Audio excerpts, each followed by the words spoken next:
it's sometimes very heartbreaking to know that someone waited 60, 70 years before they started, you know? When you deliver a song, the perfectionist does not have a place. Linor, I just want to say thank you so much for joining me today. It's been so it's so fantastic to meet you. I feel like I've read so much about you online that I already feel like I know you, and and I love your website and everything Thank that you you. put out there. I think it's just screams like passion for teaching, and I just really really love that, and that's why I was so excited. And I have so Oh, many thank you. questions that I Well, wanted to I'm talk very about. happy to meet you as well because I love your videos and your style. And also, it really warms my heart that it came across how passionate I am about teaching because I am very much. No, it really does. And Yeah. I just one of the quotes that I think is right at the top of your website. You said you help inspiring singers unlock their true voice and overcome performance anxiety so they can finally enjoy the singing life they've postponed for so long. And I just really love that because I feel like that hits home for so many of the singers that I meet that come into my studio, singers that I have as well. And it seems like there's a really global thing that's going, not like it's going on at the moment, but it's going on with a lot of singers that maybe they thought that they could sing, or that they weren't sure if they could sing, and they've put it off for a really long time. I really love that.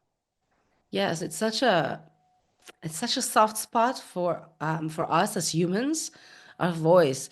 And if you think about it a bit logically, you're like, why is that such a big deal? I mean, okay, so maybe I have a bad voice, so what do I care? But we do care. We care so much, like our voice is us, right? So we can't just live with the fact that our voice might be not amazing so much that, some people, like you said, will wait half of their lives or maybe more before they actually go and do what they love doing, which is to sing. Because our love for singing is not dependent on whether we sing well or not. We just love singing because we love singing, because it gives us, it's a therapeutic thing. It's an expression thing. Like I said, it's us. The voice is us. So it's just such an essential thing. And at the same time, people just sort of like brush it off like it doesn't, like it's not a sensitive spot. Like you would hear people putting each other down. It's like, oh, you sing out of tune. Oh, please stop singing. I'll pay you. Those are the most people who come to me. It's like, I know that I'm a bad singer. I know that. Why do you know that? Yeah, I mean, someone once looked at me weird when I was singing. So that's enough to put that identity on Mm-hmm. yourself that you're a bad singer. Or, that's also another avatar, what you described. Like someone thought that they were good, but then they got a comment. And it's just Mm-hmm. enough to get one. And you're done. Like, okay, so you're going to postpone singing, or you're going to basically deny yourself the joy of singing because of that. And the reason is that we are very, very intimate with our voice. So yeah, it's sometimes very heartbreaking to know that someone waited 60, 70 years before they started, you know? Mm-hmm. And the good news is you can start at 70 or 60 or 70, and you can, still develop your voice and enjoy your singing. But yeah, then you have to a little bit think about like, what a waste. I totally agree with you. I think I have a couple of students actually who are, mid 50s, and they decided to start singing at the beginning of 50, and they're like, why didn't I do this sooner? Why didn't I get on board? And really, it was because, like you just said, someone said to them a really like one line sentence that was totally out of context: be quiet, or don't sing so loud, or don't be so loud. And it wasn't even meant to be a mean comment. It wasn't actually even, it was like in a heated moment, probably from a parent or a sibling. And then it meant that they never sang again, or they even waited, until they're 50, or maybe even, I've got some students that they start when they're 40. And I'm just like, it's such, it's such a shame. So I really, Yeah. really love that that you really focus on this idea that people, yeah, that it is so much about mindset. That's what I was kind of I was Mhm. gathering from your fantastic information that you've got out there on singing. Was It's so much based on the mindset and finding this joy, and I really love that the joy came up. so much Mm. in your work, Mm. because it is really important to find that, that love of singing. Well, the love is probably already there, and it's about kind of like developing that and getting that out for the singers. Yeah. And owning it. Yeah. Hmm. Because you won't be able to fully enjoy singing if you don't allow yourself to sing, right? Hmm. Fully. And that's a process in and of itself. Oh, absolutely. I think everybody could. I think even people who have had lessons from the age of, 5 or 6, I think that sometimes they also don't sort of like allow themselves to fully kind of get out of their shell and kind of just go for it, But because they're why? so worried about all of the mistakes that they could be making. Yes, but why? Why? Hmm. Like what's the big disaster if you make a bad note? Like this is the fear, this is the freak out that it's like, Hmm. oh, my voice will crack. Oh, I will sing out of tune. Oh, I will be too loud. So, Oh, yeah. exactly. It's not logical. Hmm. But it's yeah, it's because of what I said. Like that's how we feel. Like we feel this is so like a reflection of who we are that we are afraid to let anything imperfect come out because Hmm. that means I don't know what that means, Yeah. but it's very, very strong. Oh, absolutely. I think those, that those sorts of comments can sometimes, I mean, comments from people can also sometimes like create trauma in our lives as children, that end up, even though it wasn't meant to be necessarily, but definitely I think those people who have had, you mentioned as well that did you start singing lessons when you were 21, or you started then working towards a professional career? Yeah, it was pretty close together. But I Hmm. started lessons when I was 21. Yeah. Until I was Fantastic. 21, I did not dare to sing without 30 people around me singing at the same time. So I would only sing in choirs, making sure that nobody heard anything. Uh-huh. Yeah. And why was that? Was that because I mean, was your family musical, or? Not really. Like, my mom took guitar lessons, and my dad had no musical background. And in fact, I have a whole story, and I think it's also on my website about how my dad was told when he was 7 that he had no musical talent. Uh-huh. Um, yeah, and I know you also have a soft spot for that because I heard you commenting on something on one of the videos. Like, who says stuff like that? And to a 7-year-old, come on. Um, and yeah, that basically killed his joy of music, like right then and there. But I was very passionate about music, Mm-hmm. and I learned the recorder, then I learned the piano, then I went to professional schools like my junior high and high school were with the music department when I would learn like theory um, and ear training and all of that, and I would sing in choirs there. But the reason I was afraid, it's very complex, but it all stemmed, I think, from just actually from the fact that my dad really wanted me to sing, and he Oh. was coming on very strong.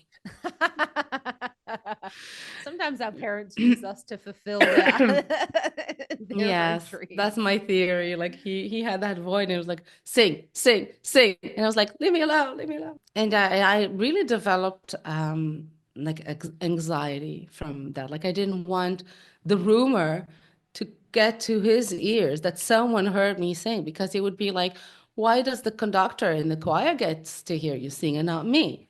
Okay. And I was like, what? It was like one audition for 5 minutes, and then I shut up forever. Okay. Just leave me alone. And I just couldn't. And it goes into very deep psychology, but I was not comfortable getting the attention to myself. Uh-huh. I would get anxious from that. So yeah, so that's how I developed my performance anxiety. And it was if anybody was within an earshot, I would be scared. It was Wow. basically, yeah, I would not be able to do it. So that's why I needed to leave my parents' house when I was Uh-huh. 21. I was like moving out. And then I said, okay, then I'm gonna, start exploring things. I'm young. I'm gonna take cooking lessons. I'm gonna take Alexander technique. I'm gonna take singing lessons. All the things that I thought of doing, Yeah. I will do those. and I almost didn't actually go forward with it. But my roommate back then, one of my best friends, then she could convince me to do it in a very impolite way. She basically yelled at me like, just fucking call her already. Uh-huh. And so I did, and then it was too good. It was too good, Wow. and I couldn't go back. And I knew that I had to deal with whatever issues I have. I have to Hmm. get over that because I have to be a singer. Wow, that's amazing. I mean, the voice is like a really, it's a, as you know, we talked about as we started before we started recording, that the voice is so personal, and it is really like a, I when I lost my voice, I remember it was like I lost a piece of me, and I like fell Yes. into like a huge depression, because for me Oh not yeah. being able to sing was like, what do I do with my life?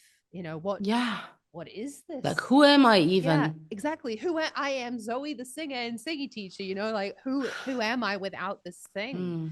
And how did that how did that make you feel then? That must like you must have been so brave. I mean, 21, you're still young.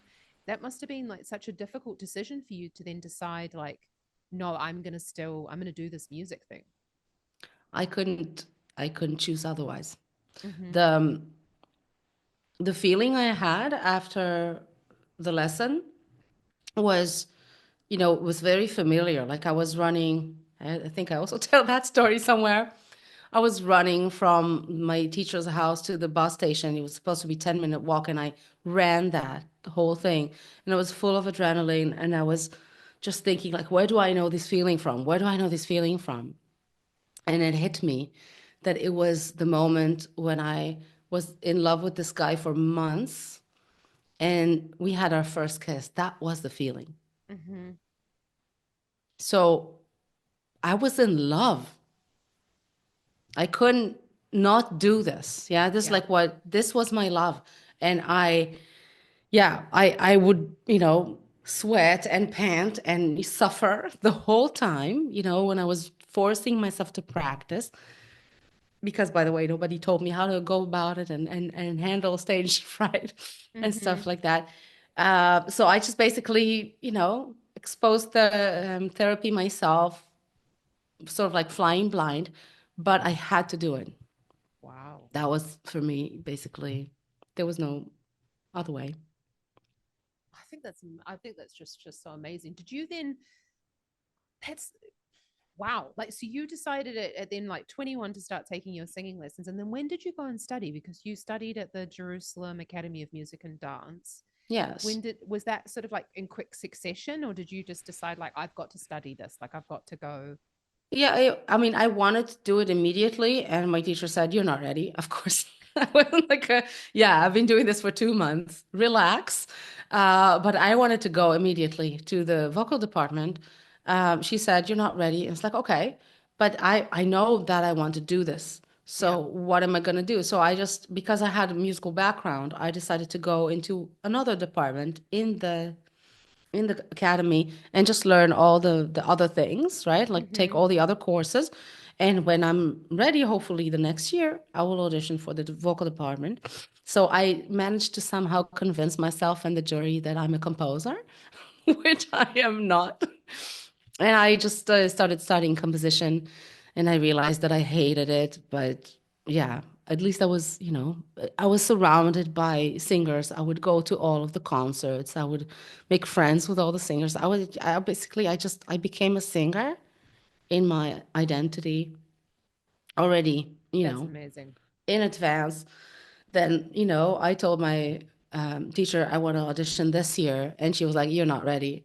And yeah, but I'm gonna do that anyway because I don't want to do anything else. Mm-hmm. Like, so I don't want to study anything else. I don't want to be a composer. That's very clear. I'd rather mop the floors than compose music. So I want to be a singer.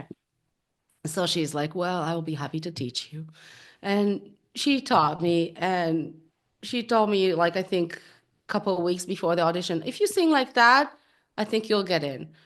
And I didn't sing as well as in the lesson, but I still got in. Oh, that's amazing. Yeah. That could be like a film. I feel like that's already like a film that's just like already been made. What was it? A coda, wasn't it? Like the just the most amazing. That's Oh, incredible. That's yes, incredible. there's a lot of struggle in my singing journey, which I think will feed, script writers very well. Yeah. Lots of hardships there, which is, it's good material. Yeah. Uh-huh. Well, to quote Kelly Clarkson, what doesn't kill us makes us stronger. So That's I think right. that I think that's just so fantastic. Did you then, so when going through the program, you said that no one ever, I mean, no one in advance kind of taught you about stage fright and things like that. Is that something that you then kind of worked through in your degree, or was that something that you worked on then afterwards? Yeah, I had to go through it on my own because Mm-hmm. yeah, I did not get any guidance for that. I think actually I sort of like collected bits and pieces. One day I asked a question in college, like when in one of the lectures that we had from one of the teachers, he was talking about stage presentation, and I asked, "What do you do if you have stage fright, if you're nervous?" And everybody laughed at me because I was like one of the like I sang well, so they're like, what's your problem? Like, why are Mm-hmm. you nervous, right? And they don't understand that it has nothing to do with that. Uh, but so he basically just told me you have to go anyway and sort of like allow the palpitations to happen and the panting. You allow them to happen and you sing along with them. And that sounded a bit simplistic, but that's I learned was one of the basis Mm-hmm. principles of how to handle your stage fright because you can't control stage fright. It's a very Yeah. deep, ancient part of our system that had a lot more practice than we will ever have. So, yeah, about 40,000 years. Mm-hmm. So, yeah, you might as well just, let it happen and you do your own things. And then I collected, actually, I had this Greenberg method therapy for a while, Okay, I think I've and heard of they that. were working a lot on fear and how to Mm-hmm. approach fear like mentally from a different angle. Like fear doesn't need to be negative. You can also, think about it as excitement, and you can feel it. You don't have to shut it down again, right? So, I collected a few like tips Mm-hmm. and started learning what is necessary to overcome stage fright, and it took a very very long time. Without the guidance, it took about 10 years. Wow. Yeah, Wow. I but now totally, I yeah. know a bunch of stuff, so now it's fine. It's better. Isn't it? Sometimes I wish like we could just like wind back the clock, like all the knowledge Yeah. that I've got now. Let's just go and like be that singer again. I totally understand where you're coming from. My stage fright just like took over my singing, and I ended up Mm. like completely blanking out on lyrics in the middle of performances, and then it got worse and worse because that anxiety, and then it came to a point where I had It's panic called the attacks. yips. Yeah. Yes. Yeah. Yep. Yeah, and then I ended up having panic attacks, even over the thought of performing. That would cause me to have a panic attack. Wow. So And what in what stage of your journey was that? that was already when I was, I'd been like singing professionally for at least 10 years at this point. And then it got to a Wow. point where I just over time just had to completely stop performing because Wow. just even getting an email from my agent to say I had an audition, I would like shut down and start to get panicky about it. And Wow. yeah, like you said, it took me about at least 4 years or 5 years to really be able to get back on stage again, to be able to get back to performing and And what work did you through. do? What brought you back? I did a lot of did a lot of mindset coaching. I also did what's it called again? NLP, Mm. the Is that the neurological, tapping thing? not the tapping thing. No, the neurological programming, it's about the way in which you see yourself when you're in the moment. So Mm. there's a bunch of exercises. Like one is you go through the moment, and it's a kind of a way to process your feelings as well, or get used to processing the feelings. So feeling the anxiety, sitting there with it, and then you're in your own body, and then there's one where you're watching yourself, and then you're a fly on the wall, and then there's all these sorts of ways that you can approach it, and then Mm. yeah, and lots of like viewing it going well, viewing it not going well, how do you see it, and that sort of stuff. It took a long time, but yeah, I agree Yeah. with you, it's a process. But I'm happy that you had some guidance. Yeah. You wouldn't just re-traumatizing yourself on stage and hoping that it will change.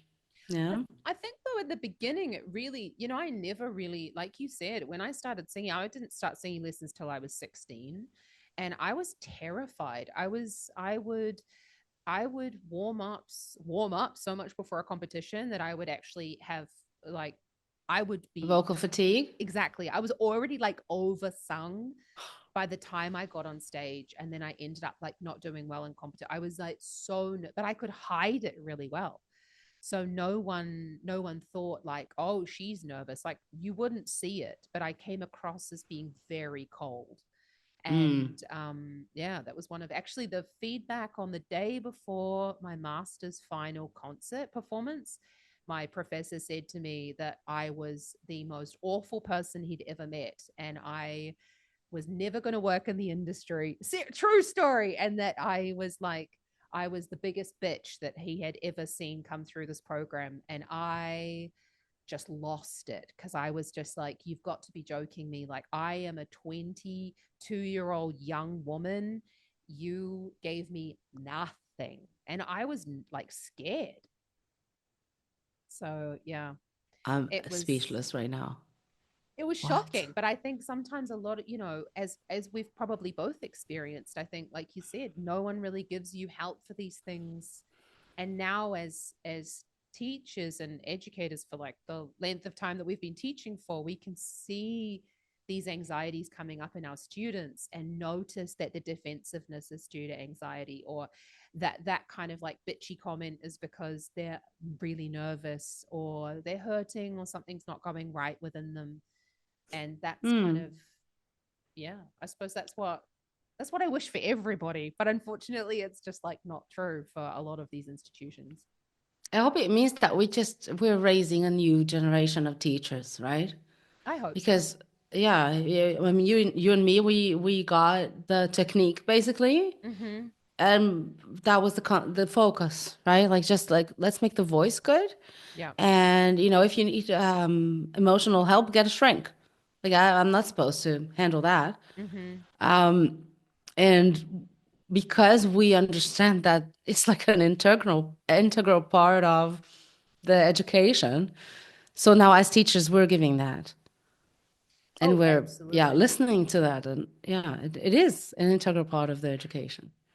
Oh, I think so, because I think a lot of the for me, that like student teacher bond is quite sacred to me, and I really feel there's a lot of trust that goes on in a space to create music. Like you're saying, you didn't trust yourself to make that sound in front of other people, and it's like that's a beautiful thing, and I just hold that so dear to my heart. So I want to make Mm. sure that I can also help people when they're going through these things as well. Obviously, to a certain degree, there is a point sometimes where I say to people, hey, that we do need to move on to a professional therapist, but definitely Oh yeah. stage fright, looking at those emotional things that come up from singing. I definitely think as singing teachers we need to be educated on how to guide our students through.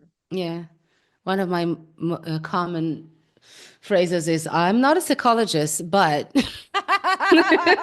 On mine's, I'm not a doctor, but yeah, but it's we can't definitely help it, huh?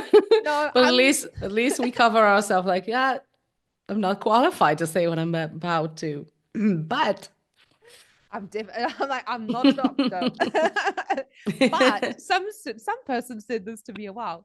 Is that then where do you feel like is that where your work with body work comes in? I wasn't quite 100% sure what body work is. I love this idea of working with the body and I feel like I get an Mm. idea of what it was. Could you maybe explain a little bit more about what it is? Yeah, sure. So, basically, I think those two things are connected because I believe that our state of mind and our emotions, they just basically translate into physical Mm-hmm. behavior. Yeah.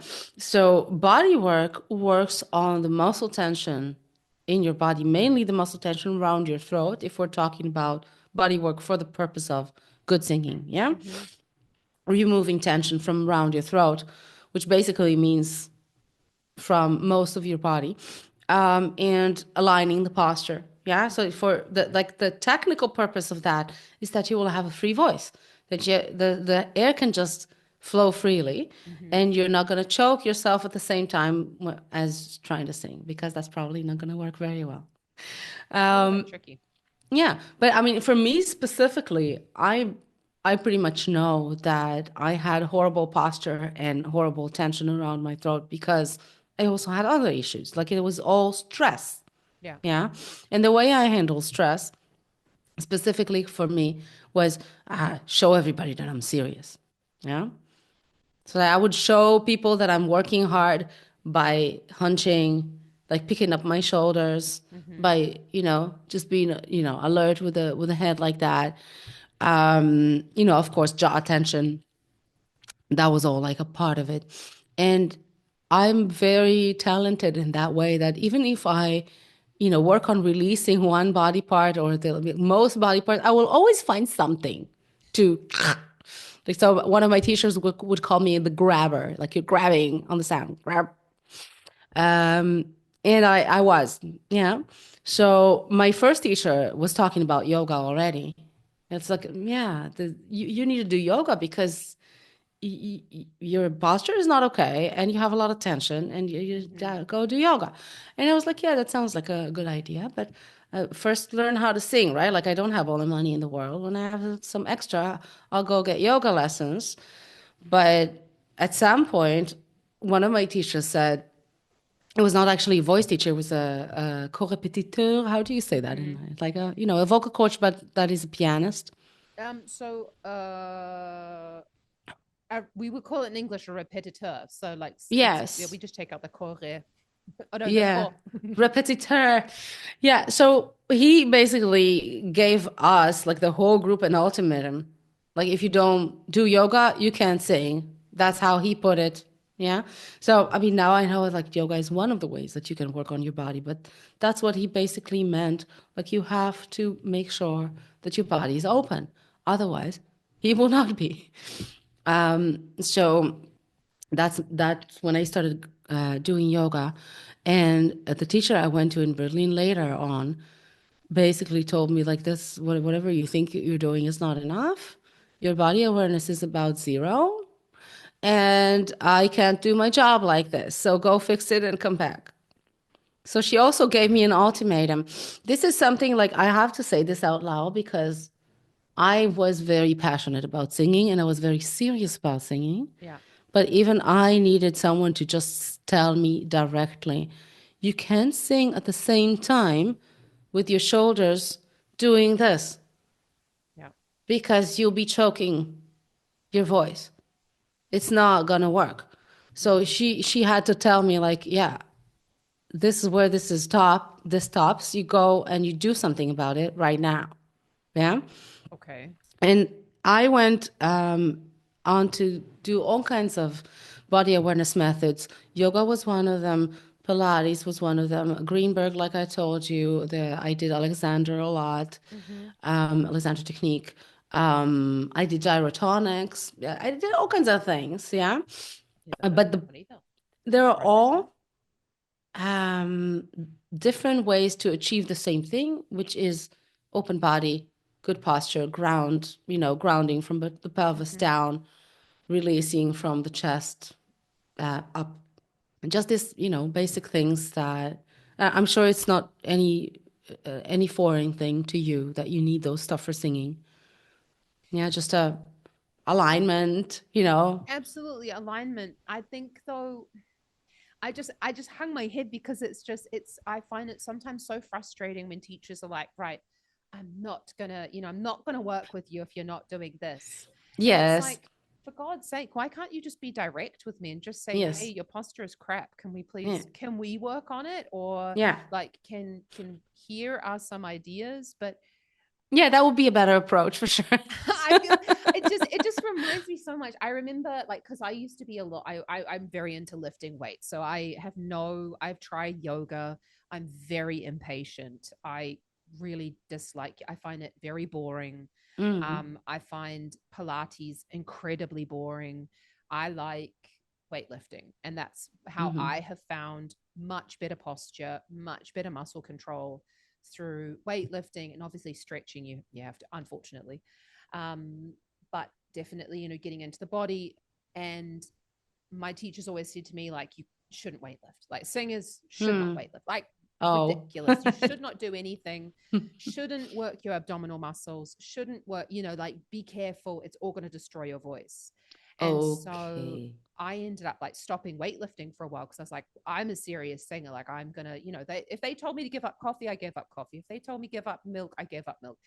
They told me to give up meat, I gave up meat. Literally, I wanted to just be the best singer that I could be. But the problem is that all of that wasn't focused on what I needed. It was focused on just opinions and like differing opinions from all different people. Like you just said, like all these different things coming in. And yoga is one way to do it, weightlifting is one way to do it. Alexander technique is another way to do it. Pilates is another way, and there's no wrong way to do it apart No. from maybe rock climbing. I think that's the one where I have students who do rock climbing, and just because of that shortened pectoralis here in the front, their shoulders are so curved, and I'm like, okay, well, that's because there's not enough work being done on the On the on the stretching. on the stretching, and also like with the muscles of then in the back to kind of do with a good rock climbing instructor maybe is the difference. But Mm. the I find, yeah, that there's like no one way to do it. No, absolutely not. As it, and I'm also okay with people working out as long as they stretch, right? Because Mm-hmm. I have experience working with people who like, weightlifting and a lot of strength work. Mm-hmm. And if you go and you put your hand on their neck, it's like a ton of bricks. It's like, okay. Yeah. So you need some kind of a balance. So you touched on that, Absolutely. yeah? You need that balance because at the end of the day, you need to be strong to have good posture. That's Mm-hmm. correct. Yeah. But you also have to be open. Yeah. Yeah. So you have to have muscle relaxation in the right places and some kind of muscle work in other places. Mm-hmm. Yeah. But I think it will be different for different people for sure. I love that. I think is that something that you bring in quite heavily into your teaching then, talking about, it sounds like, working on the, is that something you bring up right at the beginning? Because I noticed you were talking a lot about you find the joy and the love at the beginning, and then Mm. you go into work. I feel like we're very similar in our ways of teaching here, because I really love that as well, rather than, just going like, there's all the information, poof, and just like dumping it all on them, first kind of Yeah. opening people up, gaining that trust, kind of getting into their bodies. And Mm. then is that something that you focus on at the beginning? Is there like a structure to it? Or is it sort of like mainly is it a set of skills, or is it mainly based on what every student kind of needs, rather than running through sort of like specific drills? Yeah, that's really good. So what I do, I basically incorporated the body work into the routine that I do every single lesson. Yeah. Cool. So I believe that you should do some kind of body work before you start singing, before you start making sounds. And I don't feel like it's contradictory to the trust or the opening up or the stepping into it. It's a part of it. Yeah. Mm-hmm. So we start singing, we roll our shoulders, Mm-hmm. we just do like a little bit of this. We're feeling ourselves a little bit before we even make sounds. And I think maybe it's very relevant specifically for my target audience, but because I teach a lot that kind of people who have insecurities, That's even better. It's an even better way to start because you're not immediately, okay, sing me something. Yeah. Mm-hmm. Let's hear you sing so that I know what to do. Let's see like what we got. Some teachers would start that way. Yeah. But it's like, no, we're taking it step by step. So we're starting by not even making any sounds at all. Mm-hmm. Yeah. Just getting a little bit relaxed. Yeah. And then we make, have a few vocal exercises, just step by step. Yeah. Yeah. So for me, that's a very nice way to go about it. Mm-hmm.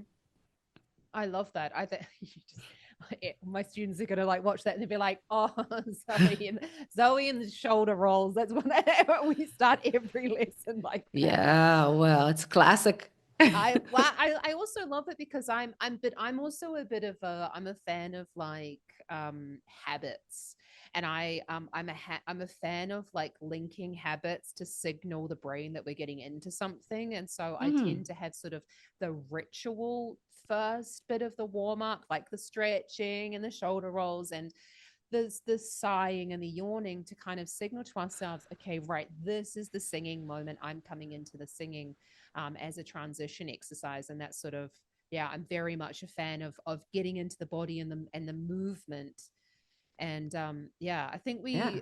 that we're definitely on the same page in terms of I think it's very much overlooked I think in the professional world, I don't think it's overlooked. I think professional singers know at some point when you get to a certain age, there's no getting around it. You know, you might have been like 16 and never had to warm up your voice or do anything. You just, you run 10 kilometers and although I never ran as a child, or like you're gonna use like belt, whatever, and you'll be fine. And then like when you get to a certain age, you're like, oh no, I actually have to warm up and like kind of go, what does my body need today and kind of like look inwards. But I think people who aren't in that world of already having their safe space, having all of their habits down and their warm-up routines kind of set, actually probably even a lot of professionals that I work with could do with a little bit more of the body stuff to kind of get themselves into it.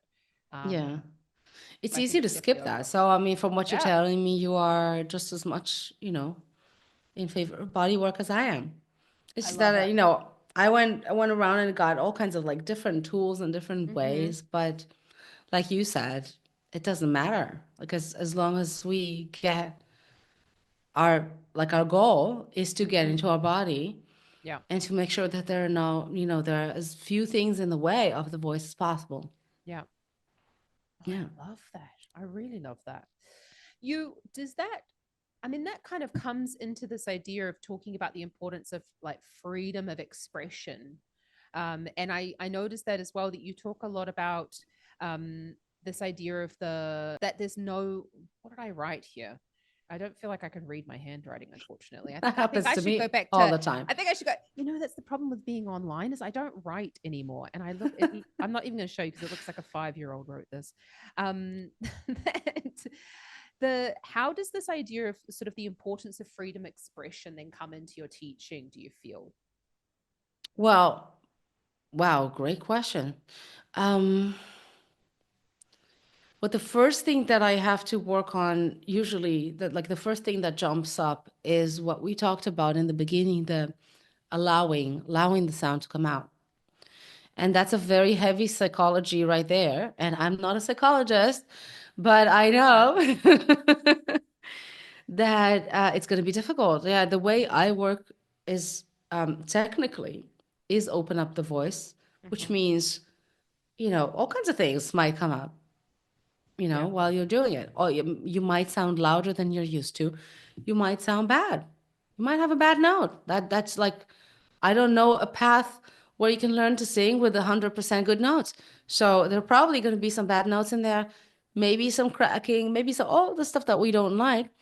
But I very quickly have to tell the person, I want you to focus on the exploration and the feeling of the voice and not the result.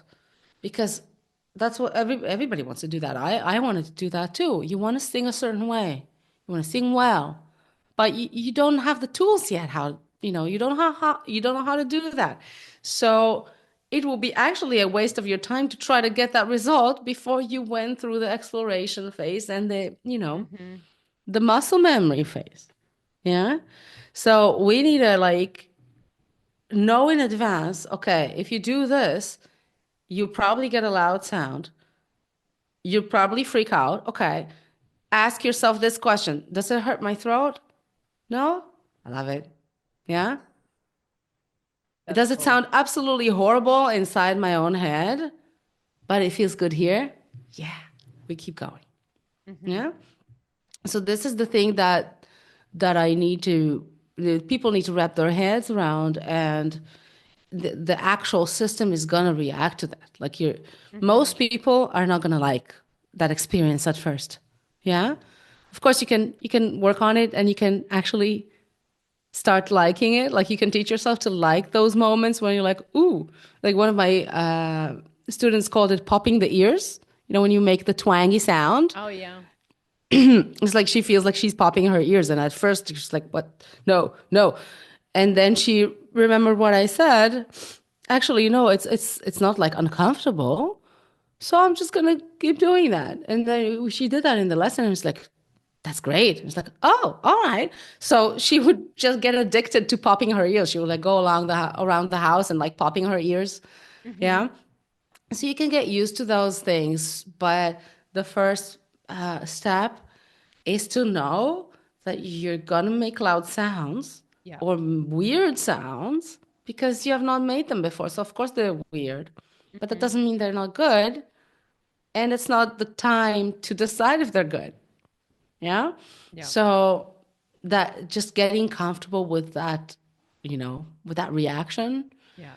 and with that, like a reflex that most people have. It's like I want to stop myself before I made that weird sound Mm-hmm. because I don't know what's that gonna be like, and I don't want to take that risk. Well, they start to get So really nervous of it, right? They start to get like, oh my God, is this gonna come out gross? Is this not gonna be yes, pretty and everything like yes, that? And I love that. I think it's really much about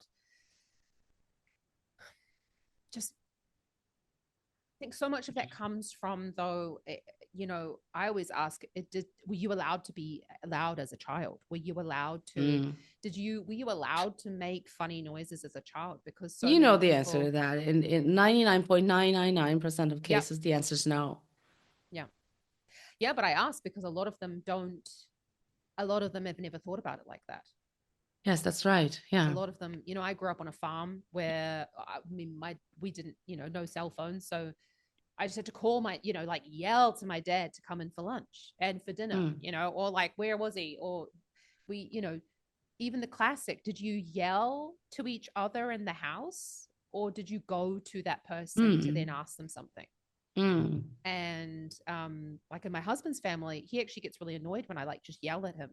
That's from the other end of the house. And my house is not very big, so I don't know why he gets annoyed. But in my house, that's just how we talk to each other. We wouldn't go to the other person. We just like scream at each other. But it wasn't.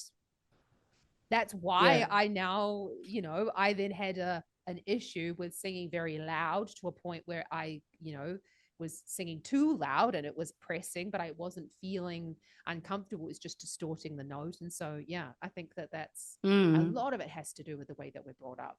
Yeah, totally. Yeah. I'm a mom, so I have two kids, and they are just in those ages when you start telling them to be quiet because they are so loud. And I am a human. I'm a voice teacher, and I know you shouldn't shut your kids, up because, that you're supposed to encourage loud sounds. That's my living. Hmm. I help people getting their loud sounds back. But at the same time, it does hurt the ears. Of Like, course. you can give a little bit of legitimacy to the people, so to the parents. So what I'm trying to do is like every time I ask them to be less loud, I always say first, "Oh, you have such a good voice. It's so cool that you can be so loud. Can you maybe make it a little bit less loud because it hurts my ear, but it's so good that you can do that. It's Uh-huh. really cool." Yeah. So like give the message that it's not a bad thing that you have a loud voice, Hmm. but just, there's also a thing called decibels and ear pain. Oh, absolutely. I really love that to say, like this is amazing, amazing instrument that you are developing Yes. there. But Yes. let's just tone it down for the inside. Yes. I Just think yeah, it's while really we're cool. on the inside. Yeah, that's right. Oh, that's amazing. Do you then feel like that came from, so this idea of, this is very, I feel like this is very student led kind of learning and teaching that you're doing. Yeah. Is this sort of coming from a place of you felt like maybe technique played too much of a role in your sort of like beginning time as a singer? I know you mentioned that a couple of teachers said that, your you hadn't gone anywhere in 6 months after doing your singing training, which is, I mean, quite shocking really, Yeah. that someone would say that to you. But do you feel like maybe technique was given too much of importance at the beginning? Not just in the beginning. My teachers specifically were very technique oriented, the ones that Mm-hmm. that ended up also giving me the best technique. Yeah. So the Mm-hmm. technique that I'm teaching today, I have to grant it to those people and say like, yeah, I got diamonds from those people. Yeah. Mm-hmm.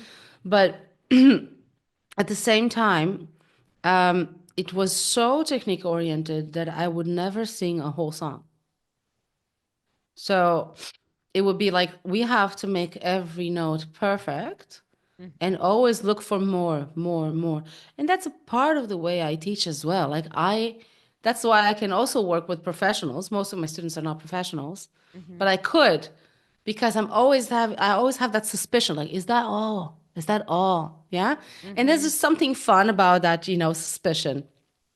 So that's fine, but you you also have to pair it up with some kind of flow because I spent 2 years working on every single note and thinking that I'm bringing my technique to the highest level, Mm-hmm. but I couldn't sing more than two phrases at a time.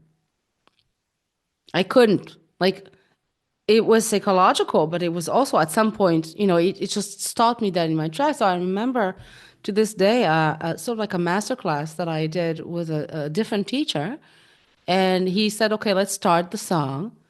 And I was just prepared to be stopped after one or two phrases.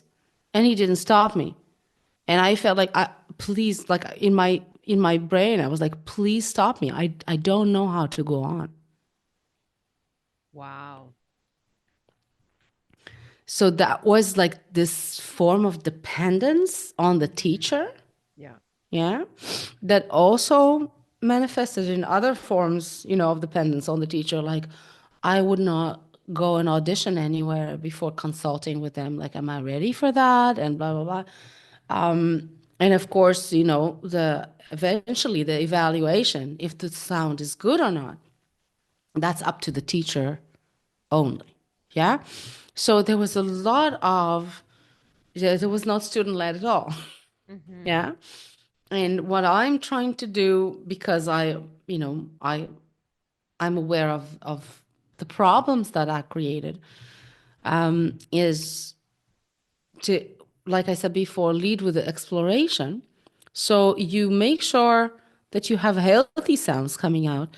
And what you do after that, like after you explore and realize what are your options, then you can make artistic choices. Do I actually want to sound like that? Or do I want Yeah. to sound like the other thing? Yeah. And it could also be a style thing because there's more freedom in pop and rock and musicals, which is more the interest of my students. And I was classically trained, so Mm-hmm. I guess there is less options if you want to sing classically. However, not really. I mean, there are also all kinds of colors. There are all Yeah. kinds of dynamics. There are all kinds of ways to sing. Also, when you sing classical music. So, yeah. So, first of all, see what's out there, what's in there, I guess, and then make choices, artistic choices. Yeah. And I always tell people that they have to finish every practice with singing through Mm-hmm. because it's so easy to go into vocal technique and get stuck there. Yeah. Yeah. So every single time, even if you just sing a verse and a chorus through, and you're not trying to improve the technique at all, You just think of the music, of the lyrics. You just have, fun with the singing. That has to be integral part of how you practice because you need to have that ability and you can lose that ability. Like Mm-hmm. first time I did. It also comes out in like you should not have to, but you should start performing a tiny bit before you're ready to do that. I love that.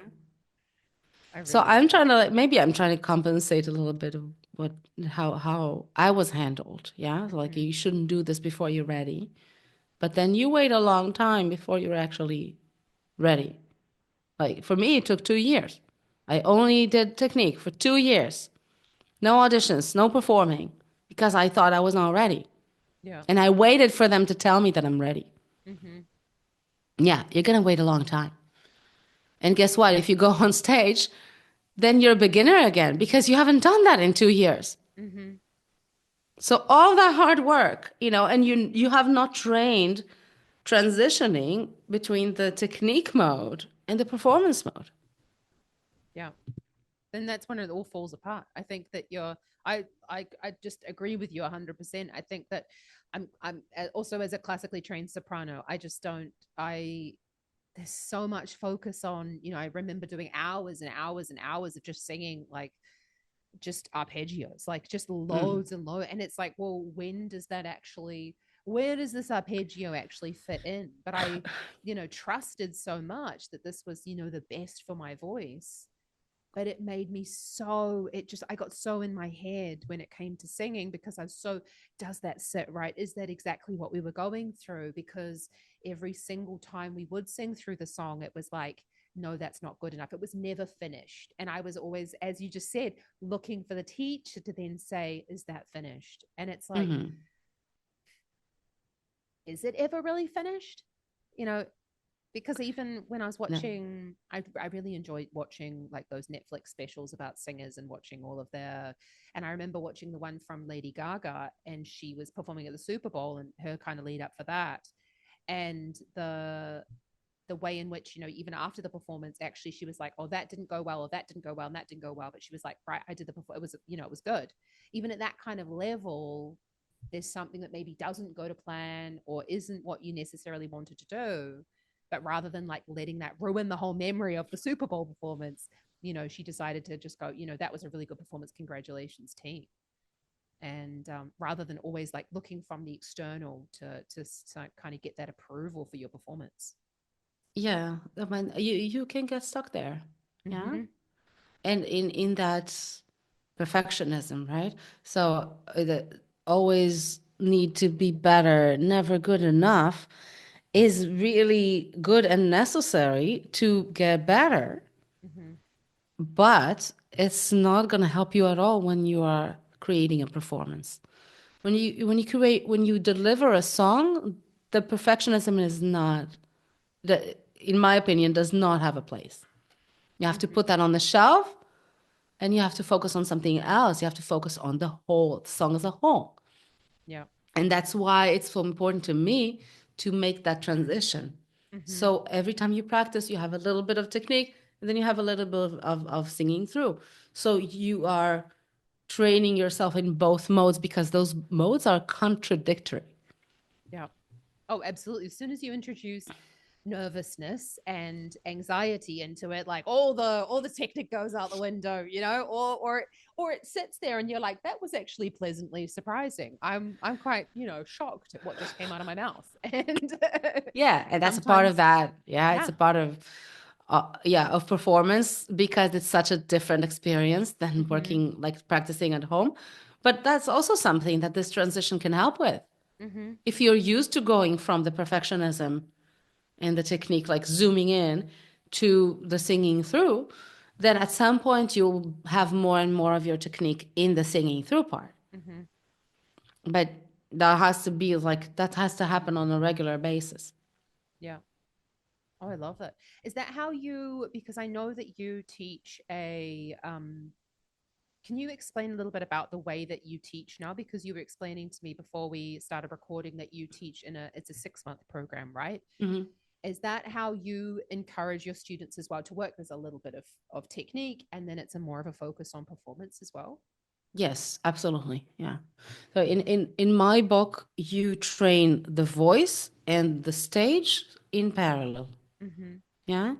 And it will be different for different people. Like if your stage anxiety, like if your performance anxiety is through the roof, Mm-hmm. you might need a bit of time and you might need to like just do things a bit slower with the stage. But I would actually make that a priority because the that anxiety can also affect your practice at home. So they Mm-hmm. just influence, those two things influence each other. So in my training, you work on both, yeah. And Yeah. that's also why I like the combination of working one on one and working in a group, Mm-hmm. because then there is a platform for that. Yeah. Whether you like it or not, you're going to sing in front of other people. Yeah. So it's not going to be like hot seat kind of thing. Yeah. Not for my kind of student. Maybe it will be, suited for other people who like, um, yeah, that it will suit them. But it's like you'll be exposed for a few minutes. Yeah. And you will do a little, masterclass with the teacher in front of the group.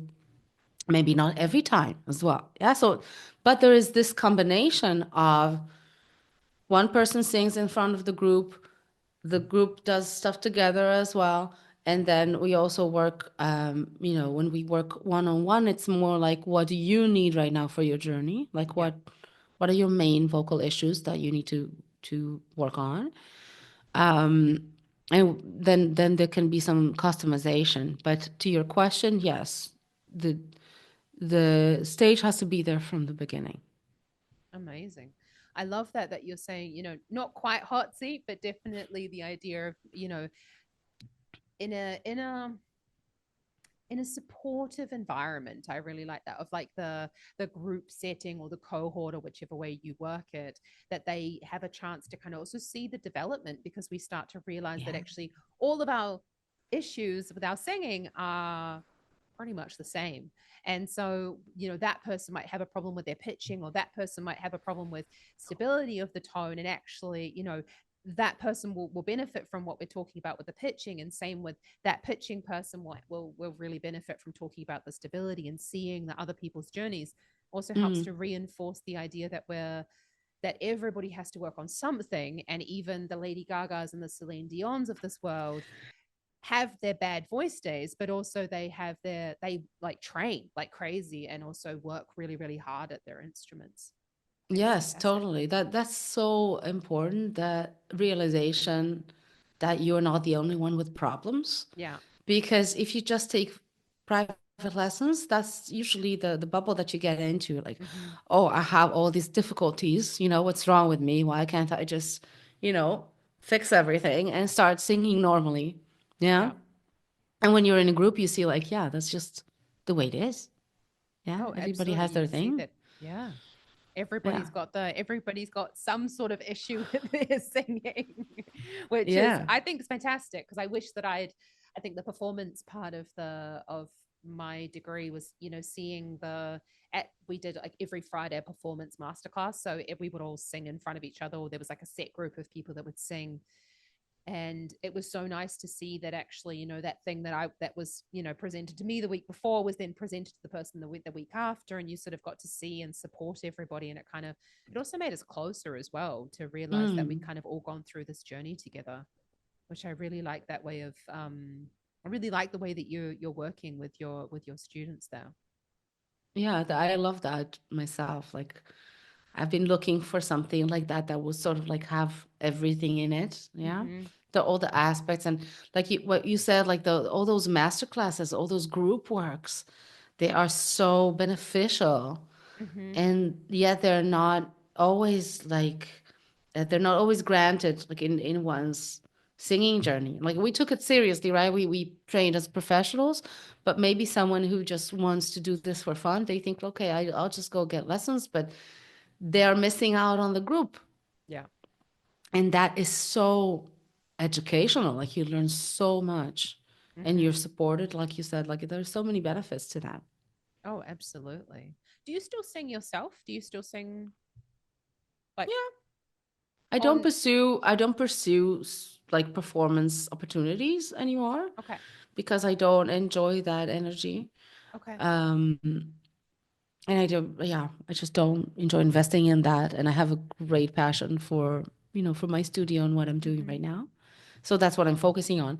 But I sing, I sing mostly here and there. Yeah. I just Yeah. I suppose I should have quantified with like how what do I mean, but I think that I think a lot of people think that I often get comments from people like, oh, you sing all day, and I'm like, teaching is not singing all day. It's Mm, not a matter of like, oh, I just like sing the song through before my students get to perform it. Like it's actually very little singing. mm. When it comes to the students. So yeah, I think that Yeah, that's I mean, in the lessons, it's mostly, yeah, you maybe going through a little bit of the basics with them. Yeah, mhm, maybe you'll get to demonstrate a little bit of the warm up and stuff like that. But yeah, the that's up to us, if we're teaching mainly, then we also have to take care of our own like sustainability, like the mhm. vocal sustainability for ourselves. Yeah. Oh, absolutely. I noticed, especially like over the last couple of years, that it's yeah, have to do a lot more singing in order to notice like the stamina's definitely disappeared a little bit. I have Mm, to work a mm. little bit more on the stamina, I think, just personally. Yeah. Yeah, yeah, I feel the same. Yeah. But it's Yeah. completely different if you're working at that kind of professional level, you're singing so much every single day to then Mm. obviously going to singing, a lot less. So yeah. I did find a hack for at least once a year to have a proper performance, Cool. and that is like I'm doing sort of like a Christmas concert with my students, Uh-huh. and the concept is duets, Love and so that. that yeah, it's just logistically easier if they're singing the duets with me. Otherwise, I have to start like syncing a lot of schedules together. Mm, So yeah, basically that means that I'm singing a full concert with my that's students. amazing. Yeah. That's really amazing. I love And that's that. super fun. Like Yeah. it's the most fun that I have in the I year. I love that as well. We do a concert as well. I think ours is in November this year. Because I was just like December's just too full. But Yeah. I absolutely love that. And I sing at the end of most of those concerts because wow, I enjoy it as well. And Yeah. I sing backup for everybody and sing their duets with them. And then at the end, I'm just like, oh, I actually really enjoy this as well. I'm gonna have a bit of a sing. Yeah, well, I mean that's also enjoyable for them. Yeah, wow. I Yeah. hope I hope so. I hope so. They don't get a choice in the matter. I'm singing. Yeah, it's happening. Yeah. No, I think it's important actually. It's like it's solidarity. It's less about now you're in the spotlight as a student. Let's see how well you've done. But it's Yeah. like, yeah, we're all gonna do this. We're all gonna Yeah. sing. Oh, absolutely. I think that's Yeah. amazing. Lenore, you just like, I just love your journey. And I think it's just so wonderful to thank you so much for joining me today because honestly, I feel like, yeah, as I said, I felt like I already know you before we met. But I think that's one of the crazy things about being so present online. And I know we were talking Mm, before we push record that you're not necessarily, you weren't necessarily focusing so much on your YouTube channel at the moment, but I still mm. love the work that you've done on your YouTube channel. And how can people get in touch with you if they want to work with you? Oh, well, so first of all, I had a fabulous time, and I feel like I know you as well because yeah, you look very much like an open book. Yeah. And I I don't know am. what that teacher was talking about because, yeah, I think basically under the definition of bitch in the dictionary, you probably see not Zoe. I hope so. Honestly, they gave me a Yeah, you complex for like a pretty really much the long. furthest thing from bitch that I've ever met. So Thank you're a you. great person, Thank you. and I enjoy that immensely. So if people want to get in touch with me, the best way is through my website, Hmm. singwell.eu, and you can find my blog there. You can find yeah, all kinds of information and coachings and the opportunity to talk to me as well, Hmm. to see how I can guide you further in your singing journey. Wonderful. And I love that you've got 3 or 4 courses as well on your website as well available. Mm. Yeah. And it just looks amazing the work that you're doing. I think it's really fantastic. Yeah. So Thank thank you you. so much. I really, really enjoyed this and have an awesome rest of your day. Thank you. Yes, you too. Bye for now.